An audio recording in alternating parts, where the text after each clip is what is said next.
Hi friends, అందరూ ఎలా ఉన్నారు? Welcome to our channel.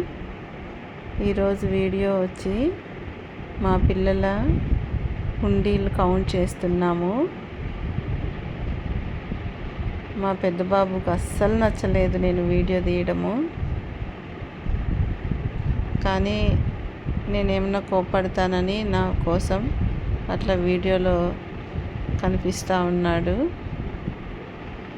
ఈ హుండీలు వచ్చి నేను పిల్లలు స్కూల్కి వెళ్ళడం స్టార్ట్ చేసినప్పుడు తీసిచ్చాను. అంటే పిల్లలకి అప్పుడే కదా మనము సేవింగ్స్ ఎలా చేయాలి అనేది నేర్పించాలి.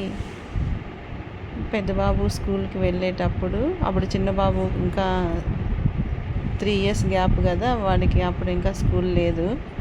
కాకపోతే ఇద్దరికి ఒకేసారి తీయించాను. సేమ్ కలరు, సేమ్గా ఎప్పుడు తీసుకున్నా అలాగే తీసుకుంటాను, ఇద్దరికి సేము.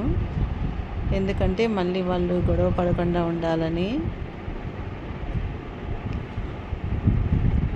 ఈ హుండీలో ఈ చిల్లరంతా వాళ్ళ నాన్నగారిదే. వాళ్ళ నాన్న రోజు సాయంత్రం ఇంటికి వచ్చినాక చిల్లరంతా టీపాయ్ పైన పెడతాడు. అది ఇద్దరు సమానంగా షేర్ చేసుకుంటారు. ఒక్కసారేమో చెప్పాను ఇద్దరికి, నాన్న ఇద్దరు సమానంగా తీసుకోండి అని. దాన్ని అలాగే ఫాలో అవుతారు ఇప్పటికి కూడా.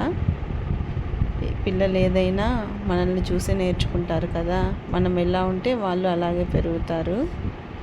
కాబట్టి పిల్లలకి పొదుపు చేయడం అలవాటు చేయాలి. ఇక్కడ మీతో నేను ఒక విషయం షేర్ చేసుకుంటాను.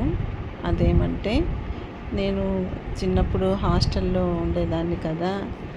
అప్పుడు మా నాన్న నా కోసం ఖర్చులకు డబ్బులు ఇచ్చేవాడు.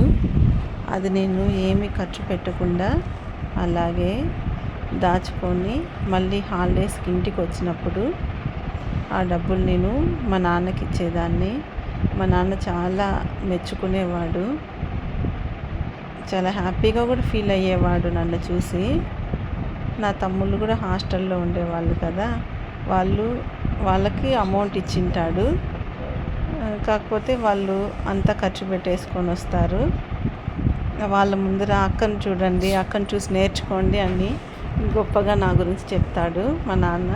అప్పుడు నాకు చాలా హ్యాపీగా ఉండేది.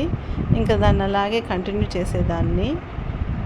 ఎప్పుడు హాస్టల్లో నాన్న ఇచ్చిన ఆ డబ్బులు నేను అస్సలు ఖర్చు పెట్టేదాన్ని కాదు. అలాగే మా నాన్నకు తెచ్చిచ్చేదాన్ని. ఇప్పుడు మా పెద్దోడు హాస్టల్లో జాయిన్ చేసినాము. సేమ్ నేనైతే అసలు ఇదేమీ వాళ్ళకి డిస్కస్ చేయలేదు. కానీ మా వాడు సేమ్ నాలాగే డబ్బులు ఖర్చు పెట్టకుండా నాకు తెచ్చియాలని 500 దాచిపెట్టుకున్నాడంట.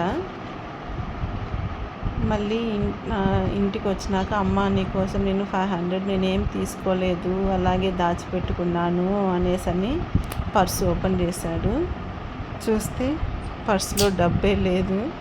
అంటే హాస్టల్లో ఎవరో పిల్లలు కొట్టేసినారు, తీసేసుకున్నారు, దొంగలు ఇచ్చినారు. అది ఫోన్ చేసి చాలా నేను నీకు డబ్బులు ఇద్దామని 500 అలాగే దాచిపెట్టుకున్నానమ్మా అని చెప్పినాడు. ఇలా డబ్బులు నేను చాలా హ్యాపీగా ఫీల్ అయ్యాను. అప్పటి నుంచి సేమ్ నా అలాగే ఉన్నాడు అనేసి అనుకున్నాను. మళ్ళీ ఇదంతా మా చిన్న బాబుకి వచ్చి నాకు డబ్బులు ఇద్దామని వాళ్ళ అన్న పర్సు ఓపెన్ చేశారు. మళ్ళీ వాడు ఏడు పాపేసినాక అసలు ఏం లేదు, ఖాళీ మా చిన్న బాబు, అమ్మ చాలా బాగుంటే నాకు పద్యం గుర్తొస్తుంది అమ్మ అన్నాడు. అమ్మ అది నాన్న ఎలా తీసుకునేస్తున్నారు పెట్టి దానంబు చేయకంటే మా వాడికి అంతవరకు తెలియదు.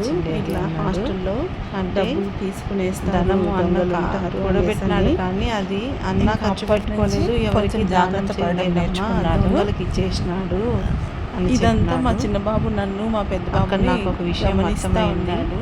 పిల్లలు నేర్చుకునేసిన తర్వాత దానిని మళ్ళీ నా దగ్గరకు వచ్చి చిన్నోడు అమ్మ అన్నం చూస్తా అంటే నాకు ఒకటి గుర్తొస్తుంది అమ్మ అన్నాడు. అన్వయించుకుంటున్నాడు అంటే, నాన్న ఒక పద్యం నేర్పించాను కదా, అప్పుడు ధనం కూడా పెట్టి దానం అయ్యాను, చేయక తినక అట్లా అన్న డబ్బు కూడబెట్టాడు కానీ అన్న ఖర్చు పెట్టుకోలేదు, ఎవరికి ఇవ్వలేదు కదా, చాలా దొంగలకి ఇచ్చేసినాడు అని చెప్పినాడు. ఓకే, నేను చాలా హ్యాపీగా ఫీల్ అయ్యాను. Okay, bye.